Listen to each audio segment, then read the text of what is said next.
pinulikat sa malalim. Nagpe-play dead lang po to. Sila kambal isda. Papakilala ko kayo dun sa mga pet ko. Sige kayo. Wait a minute. Sige dito. Maraming sa mga pet ko. Sige, ahon muna kayo. Ahon muna kayo dito. Dito may naghahanap sa inyo. Ito kasi si Sour, kung bakit Sour yung pangalan niya. Medyo mataray kasi to, kabaliktaran talaga nitong si Sweet. Diba ito si Sweet, malambing.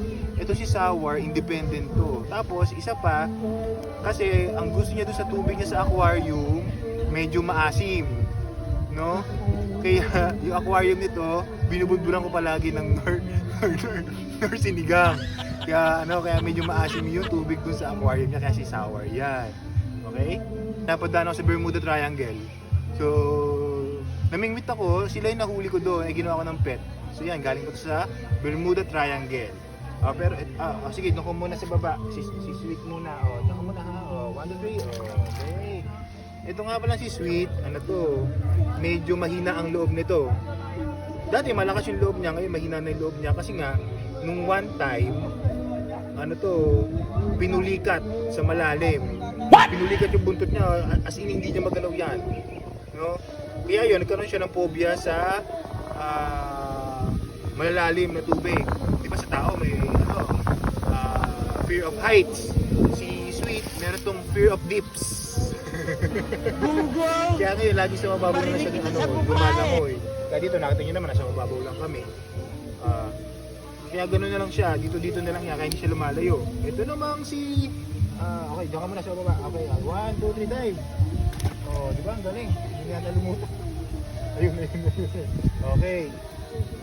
Ito naman si Sour. Ito magaling to kasi. Mukha lang siya patay pero hindi po to patay ha. Nagpe-play dead lang po to. Yan, di ba? Galing talaga, di ba? Mukha talaga patay yung play dead niya. Pasmado kasi yung buntot nito. Laging basa yung buntot niya. Kaya pag kinakabahan. Lalo na pag maraming tao, namamasa yung buntot niya.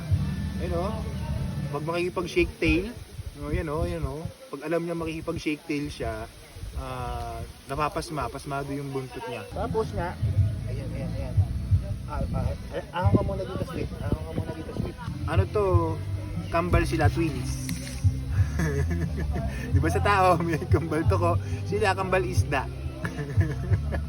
Kaya sila, identical fish. So yan, no? So ito si Sour, ito si Sweet. Sige ako nga pala, yung ginagamit nilang sunblock, ang pangalan nun ay Minola Cooking Oil. Kitang-kita nyo naman, di ba? Ang smooth pa, tsaka silky nung mga kaliskis nila, di ba? Ang shiny, hindi yan nagda-dry. Minola Cooking Oil lang ang sekreto niya. Sige, maligo na kayo. Yan, maligo na kayo dyan ha. Mamaya, lulutuin na namin kayo. Naka-ready na yung basag sa inyo.